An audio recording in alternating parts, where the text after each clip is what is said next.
Hello, everyone, and welcome to another edition of Taking Over. I am, of course, Ol'Ed Ed Fries, joined by, well, nobody. I'm joined by the Fight Life logo, because unfortunately, Astrid is, well, no, not unfortunately. Astrid is spending the day with her family in honor of Mama Astrid's birthday.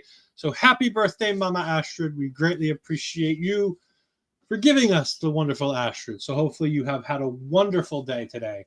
I am here to talk about Fight Life, and in particular, Squared Circle Séance number 4. This show took place from Roboth, Rhode Island, and it was on November 2nd. This is a fun show. I really had a good time. Hello, Melball. Thank you for joining us. I know he's not on the show tonight, but since you're here, Eddie Thorpe. Just since you're here. But no, this was a fun show. It had some names that I knew. It had some names that I didn't know. Ironically, this is a show that I almost went to, but I didn't know where in Rhode Island it was, and I didn't want to have to go find it. See, Rhode Island is that stepchild from New England that we don't talk about and we don't go to. So I've lived in New England for the better part of 35 plus years, because I haven't lived here my entire life. And I've been to Rhode Island once. I have been to Rhode Island one time in my life. And I got a piece of fuzz because I've shaved my head, so now everything gets stuck there. So that's always fun. Yes, Melville does the squeeze. Hello, Bobby Munson. Thank you for joining us. I'm doing well. I'm doing well because I'm here to talk about Squared Circle Séance. And like I said, we've got some fun stuff here. Hey, there she is, celebrating Mama Astrid's birthday. We wish Mama Astrid the best today, as I stated just a few minutes ago. But hello, Miss Astrid. Thank you for joining us. But yeah, let's get started from the beginning. So on commentary, we have a few different people on commentary, but the main people that we have on commentary is Chris Sanders, Zach Levi, and Tony P. Referee extraordinaire Tony P. We've got the Divine Light Gaming. The legend himself is here. Yes, I am indeed here. Much to most people's chagrin, it's me that's here solo and not Astrid. So we'll see what we can do. But no, Chris Saunders and especially Zach Levi and Chris Saunders, that team together had a really good night on commentary. I really, really enjoyed them. And honestly, of the indie shows we've covered, they're probably my second favorite announcing team that we've covered on this program. They don't quite live up to Chris Lay and Big Swole. But then again, as we've said for the last few weeks, it's going to be hard for anybody to live up to them, because of the fact that they are such a fantastic team. But no, these are both people that I follow on Twitter. I really enjoy them. Chris Saunders does a whole bunch of interviews about the business side of wrestling and a whole bunch of other things. So you can go ahead and follow him on Twitter and find him. He does fantastic work, and I really, really like his interviews that I make sure that I give a watch when I get the opportunity. This show had a whole bunch of people. Again, New England shows are great for me because it's people that I mostly know with a handful of talent that I don't. So that is always fun for me. And the first match starts out with a bunch of talent that I don't really know. I've heard of a couple of these guys, but I haven't seen much of them in their in-ring work. And we start with the Trauma Factory taking on Perfect Strangers for the Fight Life Tag Team Championships. This was a bunch of fun. Rip Byson and Mike Gracia make up the Trauma Factory, and Stephen Lust and AJP make up the Perfect Strangers. These are two teams that I didn't know much about. I've heard of both Rip Byson and Stephen Lust before, but the other two gentlemen I hadn't heard before. I liked these kind of mismatchy tag teams. Neither one of these tag teams feel like they're a really coherent, tag team like the Unit, like the Monarchy, the Miracle Generation, all of teams who we're going to see all of these people with in some form or fashion on this show. But I really liked this match. The Perfect Strangers were a fun group, and Byson and Gracia were a strong, powerful mix. Stephen Lust had a fun moment where he was about to be punched by both members of the Trauma Factory, and he managed to go ahead and dip down and avoid both of them, so they punched each other, which was great. I really enjoyed that. I'm going to move my notes over onto a different portion of my screen so that I can read them and look at you all at the same time. And there was a bunch of other fun stuff that happened here, but the finish is really interesting here because it comes with both members of the Trauma Factory going ahead and doing a double chokeslam on AJP. And then Stephen Lust jumps off the top rope into another double chokeslam where he gets double chokeslammed on top of AJP. And then they go ahead and hit the Rip in Piss, which is a modified variation of a magic killer. It's more of like a magic killer into a power bomb type of setup than just a magic killer spin. And the Trauma Factory get the win and new Fight Life Tag Team Championships. It was a fun match. It lasted about as long as it needed to. I didn't think I needed a whole lot more from this. I didn't think I needed a lot less. I was enjoying what I saw, but I didn't need more. It was just, it did what it needed to do. But as a lot of these matches had, there was some post-match shenanigans going on. There's a lot of respect in Fight Life, it seems, because this is my first time watching a full show of theirs. Respect seems to be key in this. And the fun thing about this was AJP understood that, and after losing, he took the tag team championship and handed it to one member of the Trauma Factory, and Lust lost it. He was very angry. He was very upset that his tag team partner would do such a thing. Why would you show this kind of respect? They just beat us. Why would you do this? And he throws the title down on the ground at Bison's feet and walks away. So we're going to have to see what goes on from there, but so far, so good. Yes, it is a solo me tonight, STG. No Miss Astrid. Yes. Boo this man indeed. It was a good opening contest.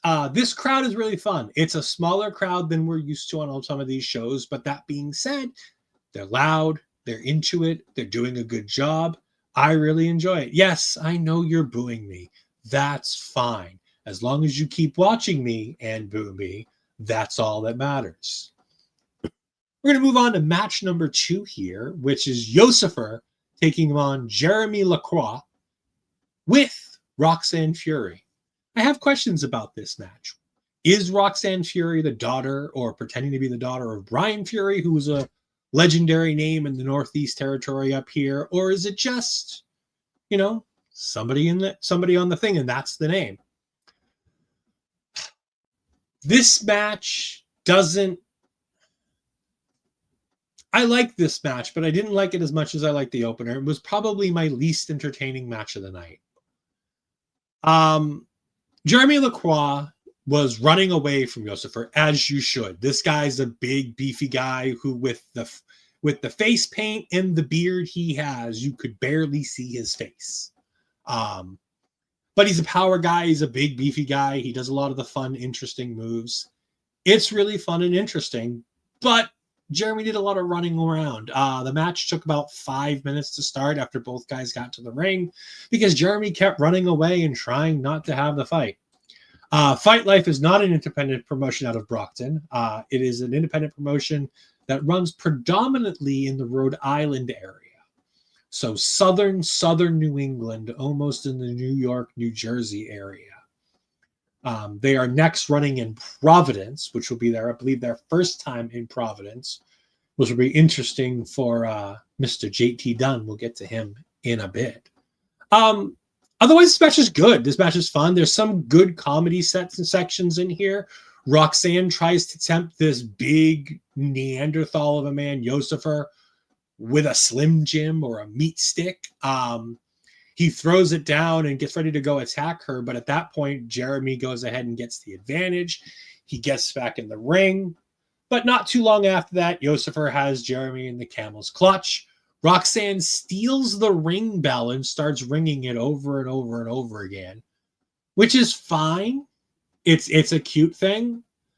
But it took so long, like the ref trying to figure out what's going on and is the match over and is it not? Trying to get the match back on track, and then Roxanne just handing Jeremy the bell, although it didn't work out for him because while the ref is trying to take the bell back, Roxanne spears Yoscifer, but he gets right back up, hits a choke slam, and then he goes on the outside of the ring, puts his back to the ropes, flips over the ropes, and splashes on top of Jeremy. Fantastic move. Really interesting, really fun. I've seen people use this to get into the ring where they land on their feet. I've never seen somebody utilize this to splash onto their opponent. But Yoscifer gets the win.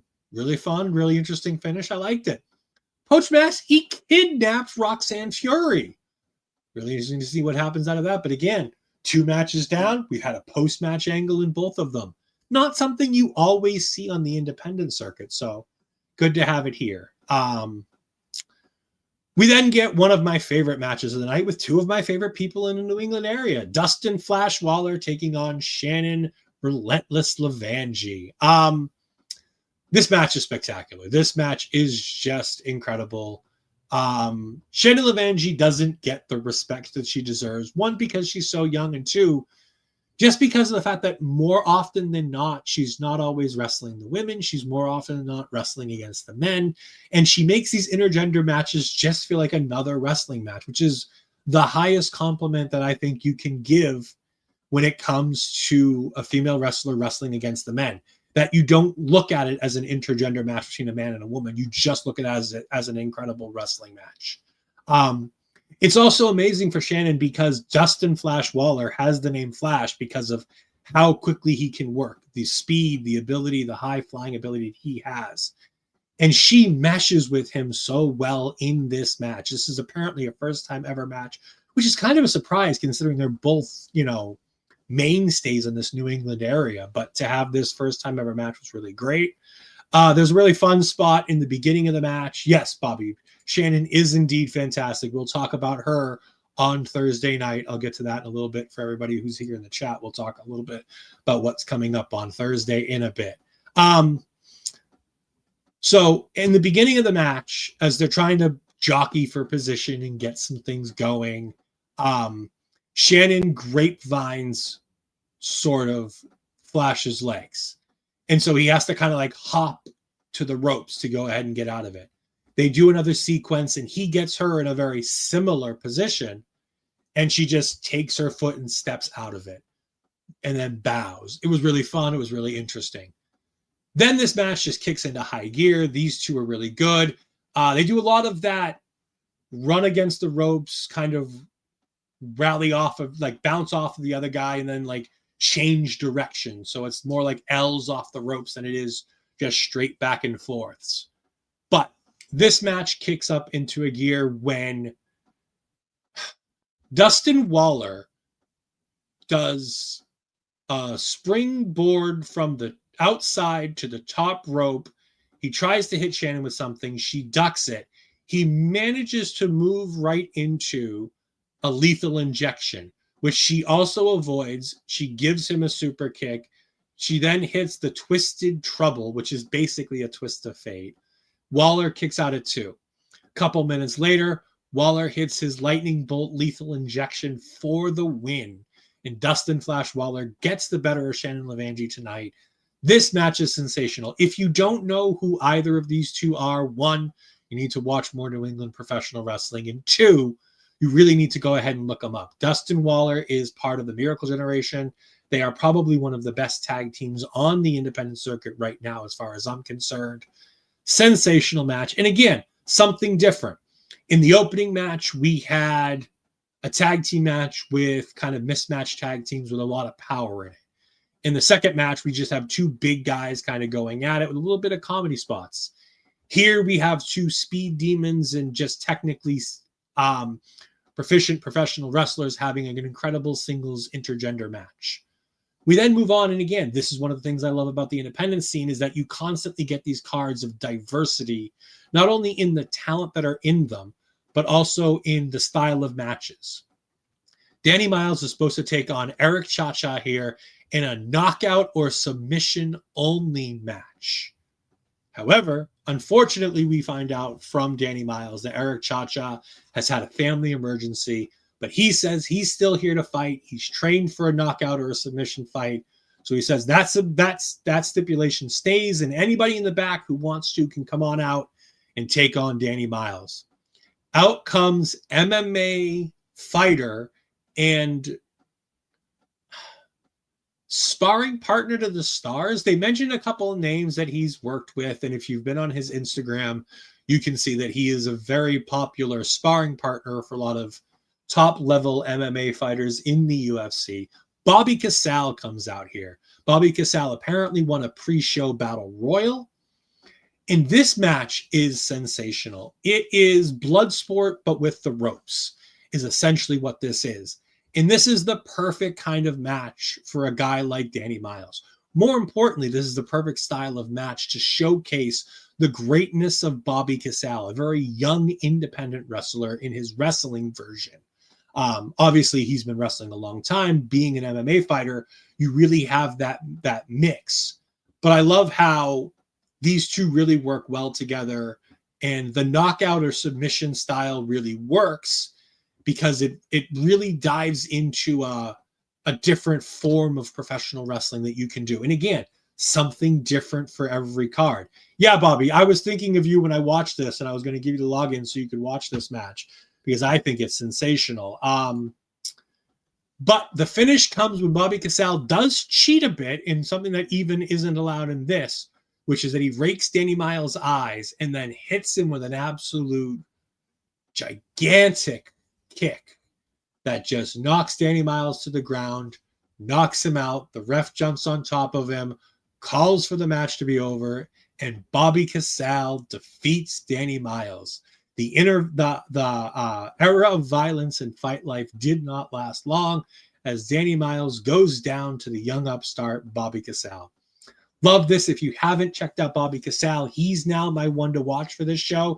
He's the person on this show that I didn't know a ton about, and I haven't seen a lot. We talked about him during our Create a Pro wrestling show, where we talked about Create a Pro. He came out with somebody on that show, but we didn't get to see him wrestle. This was the first time I got to see him wrestle. I like what he has. I think he's got an interesting gimmick, and in this style of match, it's certainly made him look like an incredibly big deal. Love it. Gets the big win. Congratulations, Bobby Casale. Before we move on to our next match, I do want to go ahead and shout out Fight Life and say that if you want to find out more about Fight Life, you can check them out at www.fightlifewrestling.com.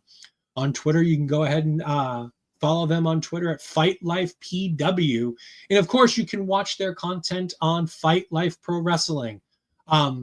If you want their full cards, you're going to need to go on to Triller TV Plus.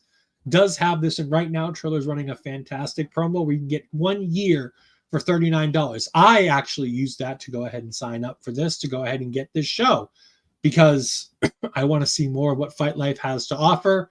And $39 for a year on a wrestling type platform means we can watch a bunch of different shows. If you're the type that likes GCW, a lot of their shows are on here. If you're the type that wants to buy AEW shows, there's a bunch of AEW stuff on here.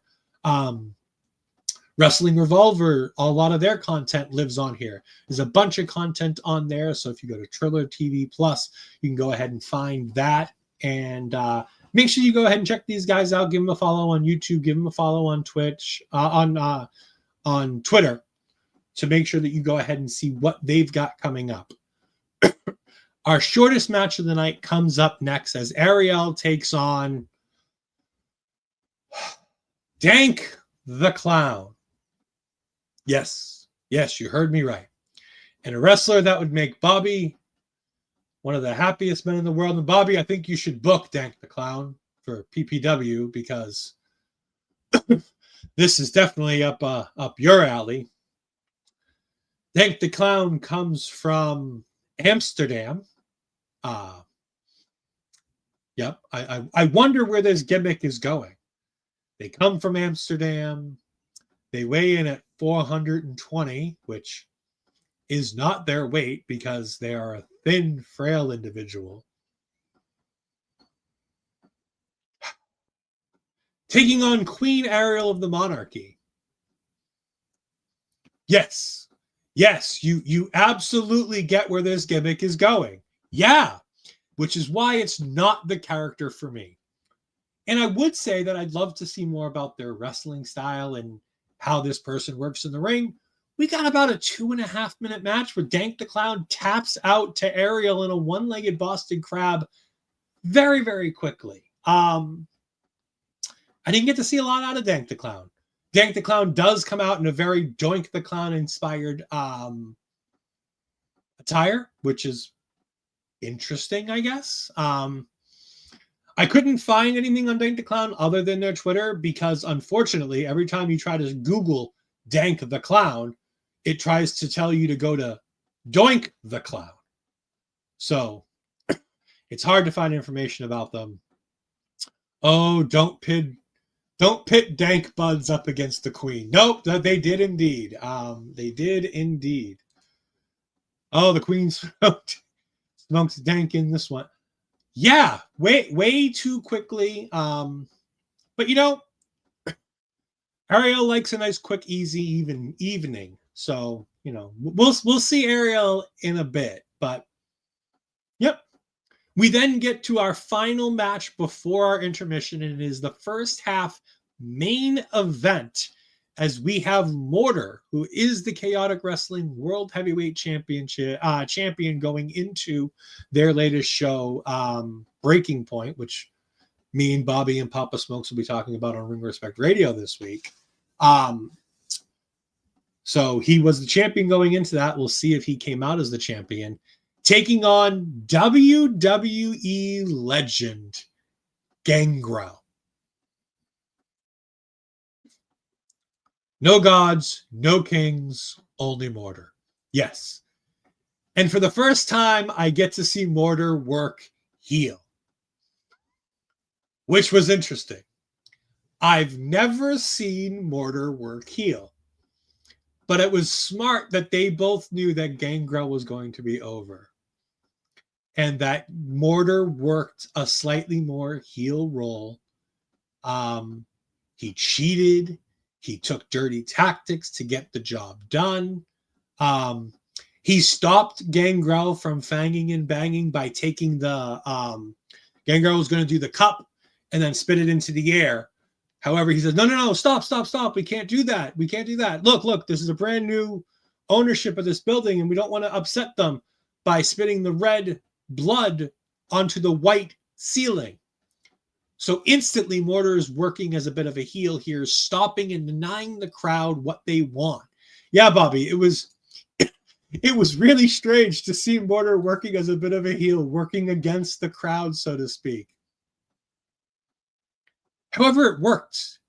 Gangrel also, 36 years in the business, bit of an older gentleman. He didn't work a typical Legends pace in this match. It was slower than some of the other things we've seen on this card, but it wasn't significantly slower. Like it wasn't a Goldberg match. It wasn't a Lesnar match. It wasn't any of these like old legend style wrestling matches. He worked at a general pace of a normal wrestling match. Nothing overly great about this match though, unfortunately. Some fun stuff. Gangrel hits Mortar tried to do his bouncing moonsault off the top rope. He misses. Gangrel hits the Impaler DDT, but unfortunately for him, Mortar kicks out at 2. He then goes ahead and rolls to the outside, grabs the blood from the goblet, and spits the blood in Gangrel's eyes. Over the back of the referee, he then goes ahead and hits his lariat clothesline for the victory and goes ahead and gets the big win. Mortar defeats Gangrel in this match. However, post-match, Gangrel gets him back in the ring, goes ahead and spits the blood in his face, then helps him up, shakes his hand to show the respect of the individuals, and the crowd goes home happy, or at least goes to intermission happy. was a fun time. I really enjoyed this. Yeah, it's 2025 is the year of Mortar. Like, quietly, it's the year of Mortar. Because in Chaotic Wrestling, he took on Ivar of the WWE, current WWE Ivar, at their 25th anniversary show. Then, on top of that, he is the reigning Chaotic World Champion going into Balance of Power from 2 weeks ago. He then wrestled Chase Del Monte at Balance of Power, which is another legend of the New England indie scene, because again, 3-time Chaotic World Champion. The guy who runs Chaotic Wrestling now, he's the owner and the operator of the promotion. So he's having this big year working against these legendary stars, and now working against a guy like Gangrel, who's somebody he would have grown up watching at his age, because, you know, Mortar is a slightly younger individual. So a guy like Gangrel would have been somebody that Mortar grew up watching. So it's really cool to be able to have that going on, and Mortar having a big year for himself. So congratulations to Mortar, getting the win, getting everything over. Yeah, he's had one of the best indie runs of the year easily. And again, it's so funny because you say we talk about how great of a year he's having, but guys like Marcus Mathers, guys like Fancy Ryan Clancy, guys like Bear Bronson are having fantastic years too. Mortar's getting wins over names of guys that we know and we love from the past. He's getting those big wins over legends and getting opportunities against these legends, whereas a guy like Bear Bronson is coming off of a terrible time in AEW and Ring of Honor where he learned a lot, but at the end of the day, it wasn't the success that he was hoping for, and has reinvented himself on the independent scene as a deathmatch guy, as a comedy match guy, working with his wife, having the time of his life, and just being the best of people.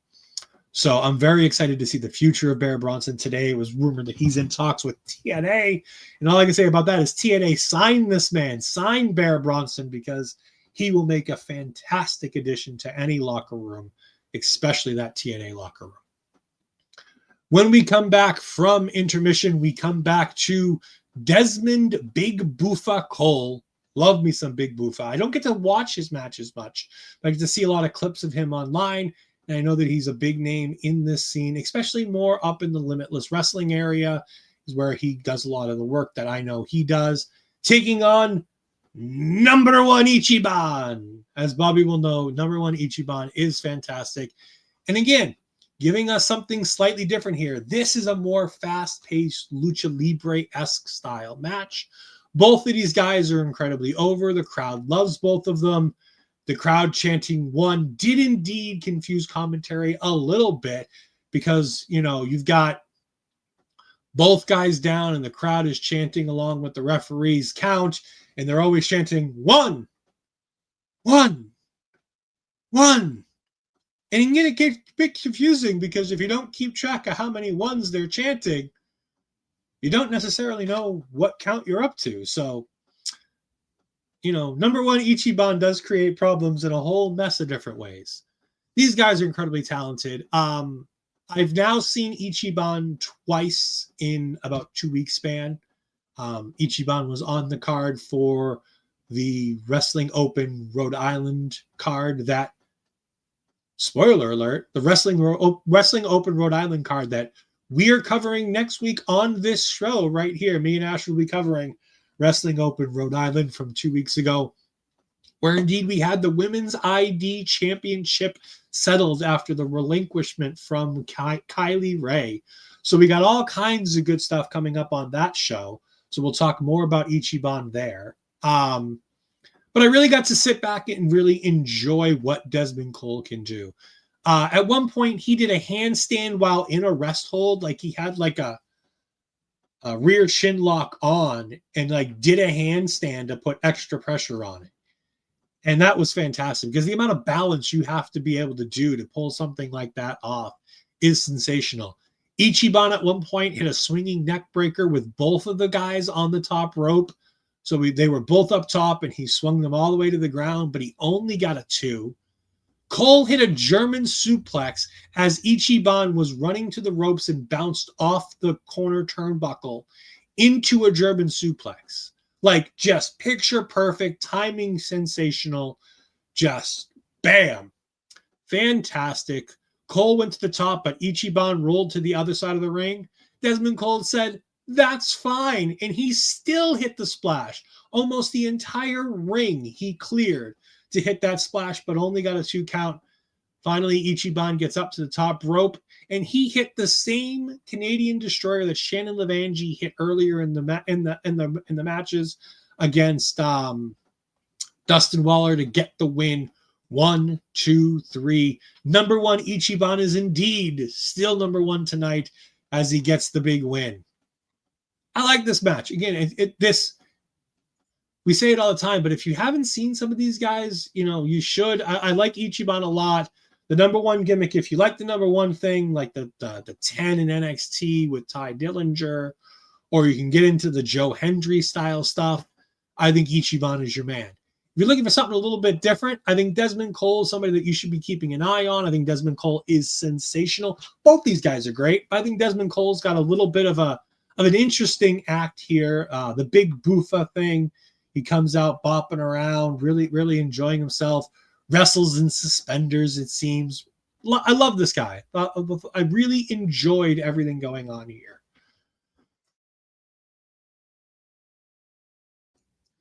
Throat's getting a bit dry and I forgot my water, but that's all right. We'll just keep moving on. We've only got a couple more matches left before we get to the end of the show. We now have our only singles women's match on the card. We've had women throughout the card with Ariel, with Shannon LeVangie, and we're going to have another woman in our next match. But right here, we get the only single woman versus woman match as the God Queen herself, Delmi Exo, graces us with her presence, taking on Sarah Bully Jade. I didn't know anything about Sarah Bully Jade. I did not. Going into this, I did not. However, it appears that she has a pinfall victory over Li Ying Li, who is the new TNA Women's World Knockout Champion. So congratulations to her winning that title last week, but only airing this week on television. So congratulations to that. But Sarah Jade, I feel like I know her a bit coming out of this because Chris Saunders and Zach Levi did a very good job of telling us about Sarah Jade and about what she is and who she is and all the things that she can do. I really enjoyed that. I felt like I knew her going through this match just by listening to commentary. The match is fairly standard and very so-so. It didn't last very long, maybe 4 to 5 minutes. But again, Delmi Exo goes ahead and gets the win with an incredibly interesting submission. It's like she did a chicken wing and then floated over. So she's on her feet and she's using the chicken wing to push herself up in the air like a Charlotte figure 8, with Sarah Jade's hands locked. I don't know what she calls this submission. I don't know what it is. It's hard to describe, but I can tell you it looks incredibly painful. And not too long after that, relatively quickly after that, Sarah Jade does indeed go ahead and tap out, and we get a win for the God Queen herself, Delmi Exo. She's just fantastic. If you don't know who Delmi Exo is, you clearly haven't watched enough MLW. Go ahead and take a look. She's one of the best women's wrestlers on the scene today. Can't say enough good things about her. I'm really interested in seeing more about Sarah Jade. So I'm going to go ahead and look up a bit more of her matches, see what else she's got going on for work, because she definitely has something. Yes, Delmi is incredibly awesome. She should be signed everywhere. A lot of the talent we cover on these shows are talents that should be signed somewhere. I was just talking about Bear Bronson. Shannon LeVangie, I think, should be signed, if nothing else, to a WWE ID contract. The Miracle Generation should be somewhere. If not AEW or Ring of Honor, then they should absolutely be in TNA. I think they could light up any tag team division. This card is riddled with talented people who could be signed to any brand, especially in our main event, which we'll get to in just a little bit. But before that, we have the most interesting matches on the card. So I say matches because this one match is technically two separate matches. This is the Sole Survivor Series. So there are 6 individuals who are named for this contest. Seabass Finn, Sammy Diaz, Sammy Chaos, Kylon King, and Trigga the OG. And of course, the King of New England, BMT, with Ariel. Because the king goes nowhere without his queen. So the way this breaks down is they're going to have 2 teams that were randomly selected in the back, and they're going to have a 6-person tag. The winning team of the 6-person tag match will then continue wrestling, but now in a triple threat elimination match. All of this, you say, well, what is all this for? Why are we doing all of this? Well, because this is getting something called the Call Your Shot contract. And if you're familiar with TNA, you kind of know about this. But what it is you can have any match, not necessarily a championship match, but you can cash this in for anything. One of the people on who have previously won this cashed it in for a match against Speedball Mike Bailey because they just wanted to wrestle Speedball Mike Bailey and they didn't necessarily want to wrestle for a championship. In our main event, somebody would be cashing in their Call Your Shot contest to create our main event at the end of this show. This is fantastic. The 2 teams ended up being Finn, Diaz, and BMT taking on Chaos King and Trigga the OG. Sammy Chaos is a big ol' ass, and she was one of my favorites in this match because I'd seen her a little bit in BST Wrestling, Blood, Sweat, and Tears Wrestling out of New Jersey. I saw her this past week or so on one of their shows and was intrigued and wanted to see more. And I got to see her with a ton of talent that I know here. I know Seabass Finn very well. I know BMT a bit too well. I love Kylon King. I think he is sensational. And Trigga the OG is indeed the OG. The match was sensational. I really like this. And again, I like the implementation of the 2 types of matches to be able to break this down so that you're working together and then only working together long enough to get a win so that you can then work against each other to go ahead and get another win. But this match is a bit clusterfucky, as any 6-person tag tends to be. At the end of the day, you all start taking finisher after finisher after finisher. And at some point, somebody's left standing. And in this case, we had Seabass Finn cheating to win by rolling up Kylon King and putting his feet on the second rope to get the win for his team. So that means moving on was Seabass Finn, Sammy Diaz, and the King of New England, unfortunately, BMT.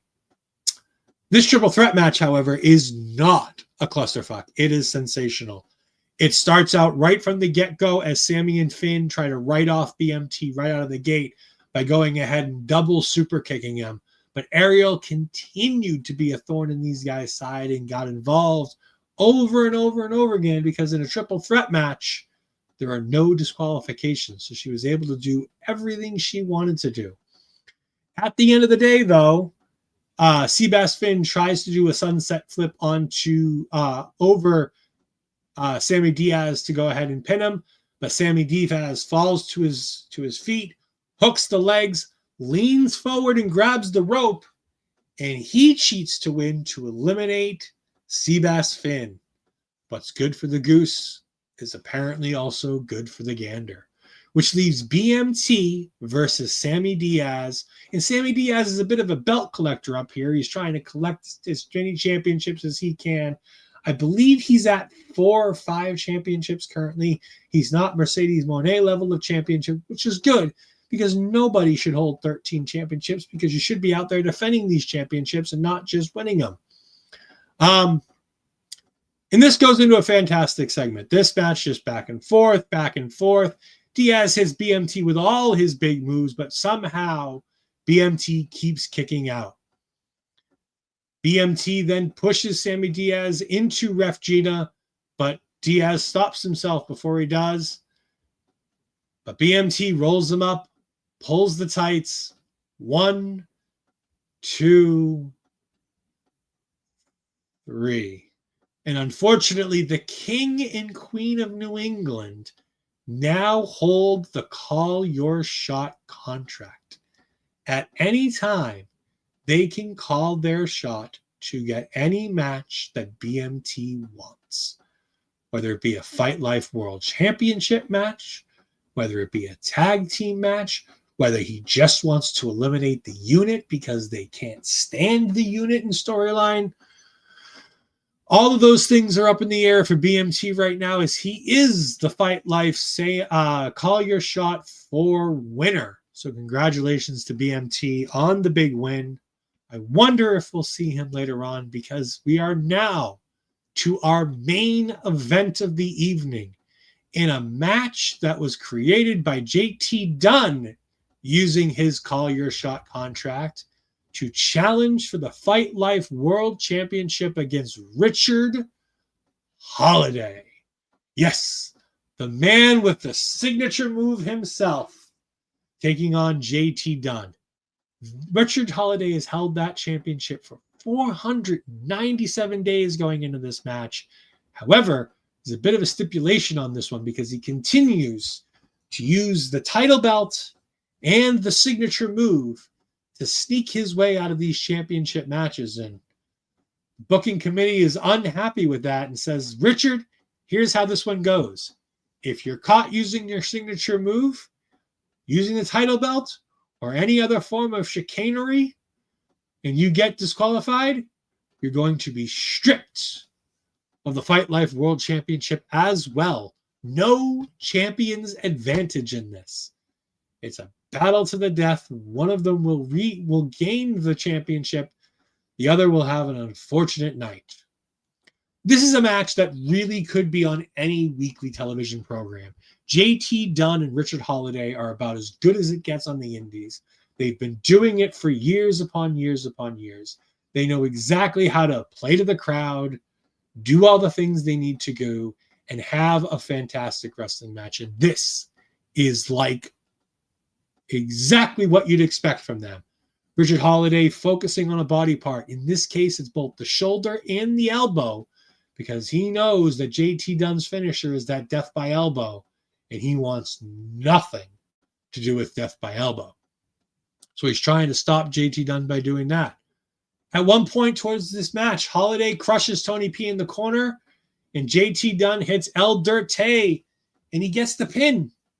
The crowd chants 1, 2, 3. They get all the way to 6 or 7 before we realize that the referee is down and Tony P is not able to make the count.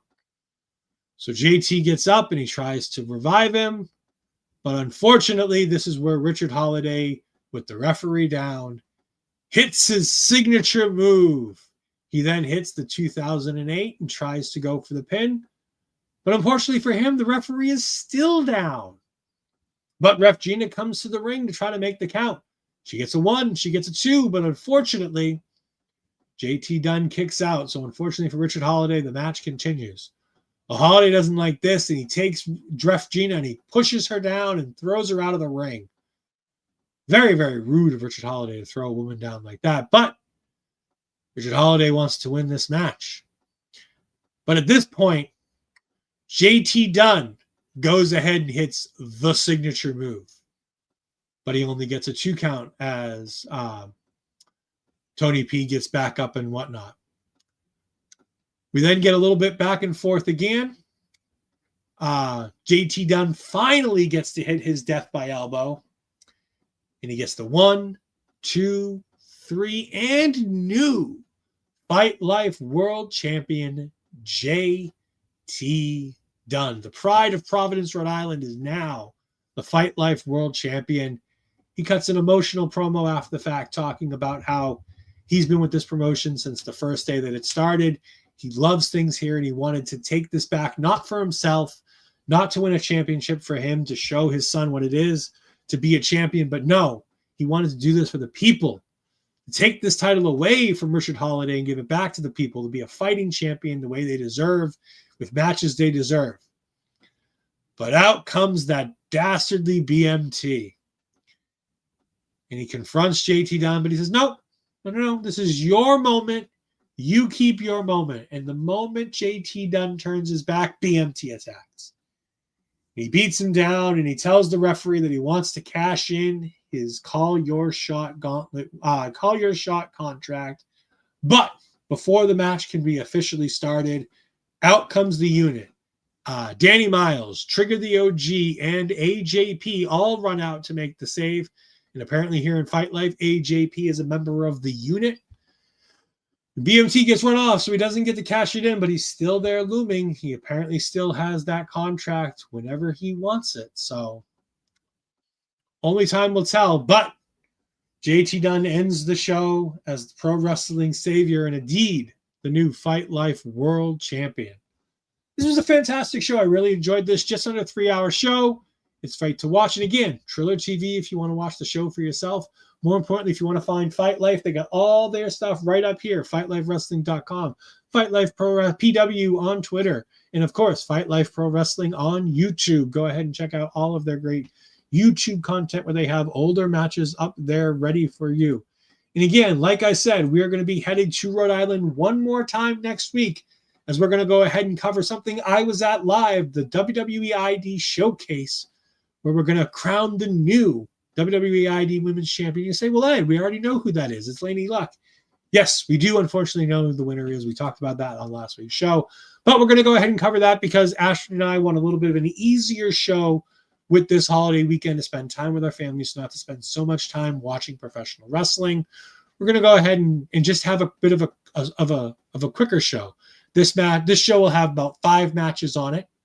It'll have a 6-way one fall match to put somebody into the main event.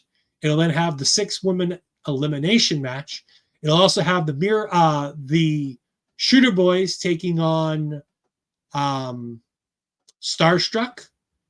And it'll also have Sammy Diaz taking on another individual. I forget who it was that he took on for that show. But yes, there's going to be a fun show to watch. I'm very excited for it. And some of the names that you heard tonight are going to be back on that show again. So we're definitely going to be going ahead. Ed's going to leave now. I mean, Ed's getting ready to head on out of here.